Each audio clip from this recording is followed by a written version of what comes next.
Floating boat dosa वाला।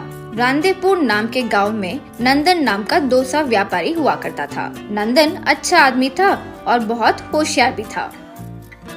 एक दिन नंदन उसके पिता राम जी के पास आकर, पिताजी, दिन ब दिन डोसा व्यापार में लाभ घटता ही जा रहा है, इसलिए हमारे पुराने नाव में मैं गांव-गांव जाकर व्यापार करने का सोच रहा हूँ।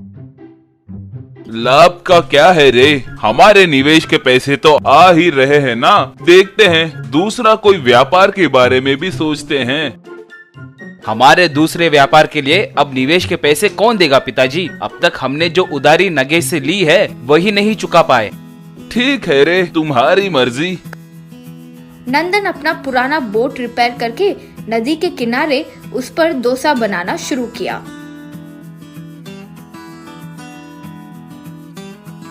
नदी के किनारे आया नंदन का दोस्त चरण वो देखकर, रे नंदन, ये क्या रे, कहाँ जा रहे हो?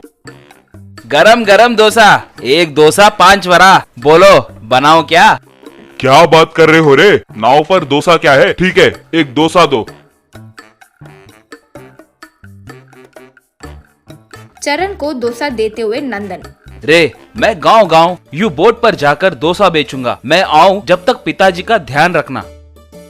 ठीक है रे, जल्दी आ जाओ। वैसे डोसा बहुत स्वादिष्ट था रे।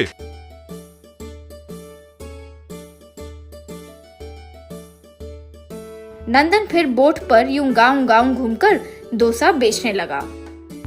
कुछ दिनों बाद पैसों का हिसाब करते हुए नंदन अपने मन में, अरे, इतने गांव घूमकर डोसा बेचा, फिर भी हाथ में उतने ही पैसे आए। पता नहीं कब अच्छे पैसे कमाऊंगा, लेकिन नहीं, हार नहीं मानूंगा। ये आने वाले गांव में 4-5 किस्म के घोल खरीद कर 4-5 नए टाइप्स के डोसा बनाऊंगा। यूं सोचा।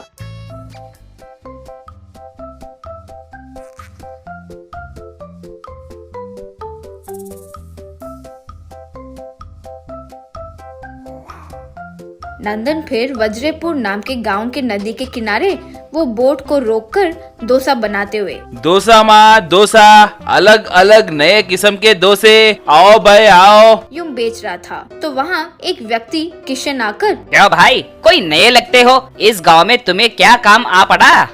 मैं रंदेवपुर गांव से आया हूँ जी। यहाँ डोसा बेचते हुए गांव गांव घूम रहा हूँ।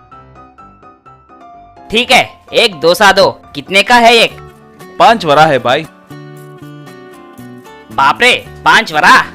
स्वाद देखकर बताना भाई। ठीक है, दो। फिर वो व्यक्ति चटनी में डोसा डुबाकर फटाफट खाने लगा। वाह, डोसा बहुत स्वादिष्ट है भाई, अद्भुत। किशन गांव में आकर अपने दोस्त धीरू से, नदी के किनारे कोई डोसा बेच रहा है, जानते हो वे कितने स्वादिष्ट हैं? आज तक मैंने वैसे डोसे कभी नहीं खाए। हो क्या, सच? तो फिर मुझे भी एक बार खाना है।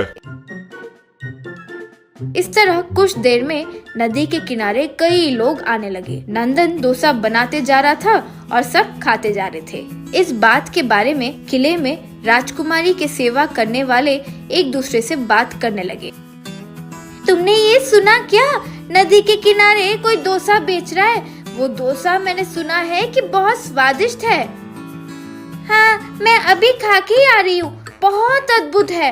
ये बातें युवरानी ने सुन लिया। युवरानी अपने मन में, अगर ये लोग बात कर रहे हैं तो जरूर उस डोसा में कुछ तो बात है। मैं पिताजी को बोलती हूँ, लेकिन मैं बिना उसका स्वाद चखे पिताजी को कैसे बोलूँगी? सोचते हुए भेष बदलकर युवरानी नदी के किनारे आई। नंदन सब समेट कर निकलने ही वाला था।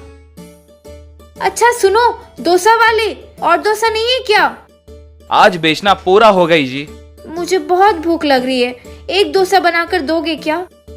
अरे रे, अभी अभी कोयलों को बुझा दिया, लेकिन मेरे लिए जो डोसा मैंने रखा था वो है। कहते हुए वो 2 डोसा उसे दिया। वाह, क्या स्वाद है! युवरानी वो डोसा खाने लगी। अरे, मैं तो पैसे भूल गई। कोई बात नहीं जी, वैसे भी मैं वो बेचने नहीं रखा था, खुद के लिए ही तो रखा था ना। युवरानी अपने पिता यानी राजा से, पिताजी, यहाँ एक डोसा व्यापारी आया हुआ है, उनके हाथ का डोसा बहुत स्वादिष्ट है। आपको खाना है तो मंगवाऊं क्या? मैंने खा लिया है पिताजी। स्वभाव में भी वो बहुत अच्छा इंसान है। अगले दिन राजा नंदन को बुलाकर कल से आप हमारे राज्य में खाना बनाइए। जरूर महाराज। राजा फिर एक पोटली भरकर सोने के सिक्के नंदन को देते हुए ये लीजिए। धन्यवाद महाराज, आप मुझे 2 दिन की छुट्टी दोगे तो मैं अपने गांव जाकर आता हूँ और काम पर लग जाता हूँ। नंदन अपने गांव जाकर पूरी उधारी चुका दिया। अपने पिता राम जी को लेकर फिर किले में वापस आ गया।